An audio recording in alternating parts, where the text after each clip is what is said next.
रोज सकाळच्या गडबडीमध्ये मुलांना नाश्त्याला काय करायचं आणि त्यातल्या त्यात पौष्टिक पोटभरीचं काय करायचं हा सगळ्यांनाच प्रश्न असतो. आज मी करणार आहे मेथीचे थालीपीठ. एकदम खमंग, खुसखुशीत होतात आणि खायला सुद्धा खूप जास्त टेस्टी होतात आणि हेल्दी सुद्धा आहेत. चला तर मेथीच्या थालीपीठाला सुरुवात करूया.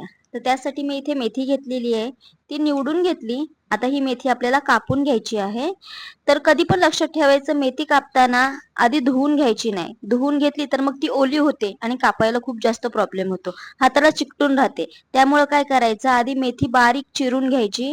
मेथी चिरून झाली की मग ती स्वच्छ 2 ते 3 पाण्याने धुवून घ्यायची. बऱ्याचदा काय होतं मेथीमध्ये खूप जास्त प्रमाणात माती असते. त्यामुळे मेथी स्वच्छ धुवून घ्यायची. आता इकडे आपण कणिक भिजवून घेऊयात थालीपीठाचं. तर त्यासाठी मी इथे 1 कप घेतलेलं आहे ज्वारीचं पीठ, 1 कप बाजरीचं पीठ घेतलेलं आहे, त्याचबरोबर 1 कप गव्हाचं पीठ घेतलेलं आहे आणि 1 कपाला थोडं कमी बेसन पीठ घेतलेलं आहे. आता याच्यामध्ये चवीनुसार मीठ घालायचं.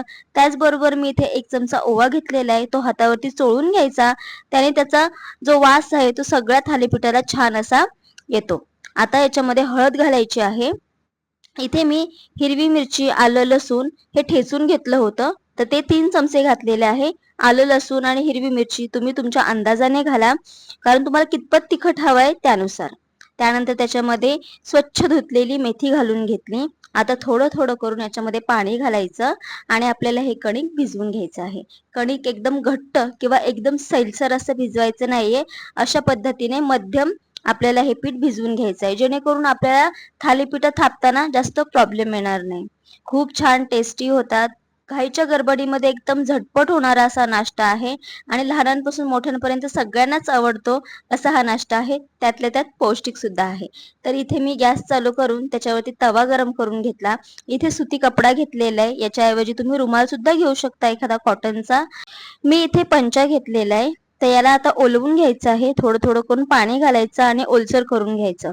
आता थालीपीठाचा एक गोळा घ्यायचा आणि हलक्या हाताने आपल्याला प्रेस करत आपल्याला हे थालीपीठं थापून घ्यायचे आहेत. हाताला तुम्ही पाणी सुद्धा लावू शकता जेणेकरून थापायला इझी पडेल. तर तुम्ही बघू शकता इथे एकदम पातळ असा हा थालीपीठ मी थापून घेतलेला आहे. आता काय करायचं आहे याला मधोमध छिद्र करून घ्यायचे आहेत. जेणेकरून थालीपीठ एकसारखे सगळीकडून व्यवस्थित भाजले जातात.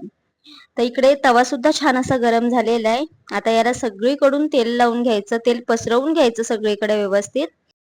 ज्या फडक्यावरती थालीपीठ थापून घेतलेला आहे तो फडका हलक्या हाताने तव्यावरती घालून घ्यायचा. त्याच्यावरती थोडंसं पाणी शिपडायचं आणि हा फडका काढून घ्यायचा. याला जे आपण छिद्र तयार केले होते त्याच्यामध्ये तेल सोडायचं म्हणजे सगळीकडून एकसारखं असा हा थालीपीठ भाजला जातो. त्यानंतर काय करायचं आहे कडेला सुद्धा सगळीकडून व्यवस्थित तेल सोडून घ्यायचं आहे आणि दोन्ही साईडनी छान लाल होईपर्यंत हे थालीपीठ आपल्याला भाजून घ्यायचे आहेत. व्यवस्थित भाजायचे जेणेकरून थालीपीठ कच्चे राहिले नाही पाहिजेत अजिबात. तर अशा पद्धतीने मी हे सगळे थालीपीठ छान असे भाजून घेतलेले आहेत. मस्त असे खमंग खुसखुशीत असे हे थालीपीठ तयार झालेले आहेत. हे थालीपीठ तुम्ही हिरव्या चटणी सोबत खाऊ शकता, सॉस सोबत खाऊ शकता किंवा दह्यासोबत सुद्धा भन्नाट लागतात. तर तुम्ही सुद्धा नक्की ट्राय करून बघा. सकाळच्या गडबडीमध्ये एकदम बेस्ट असं ऑप्शन आहे.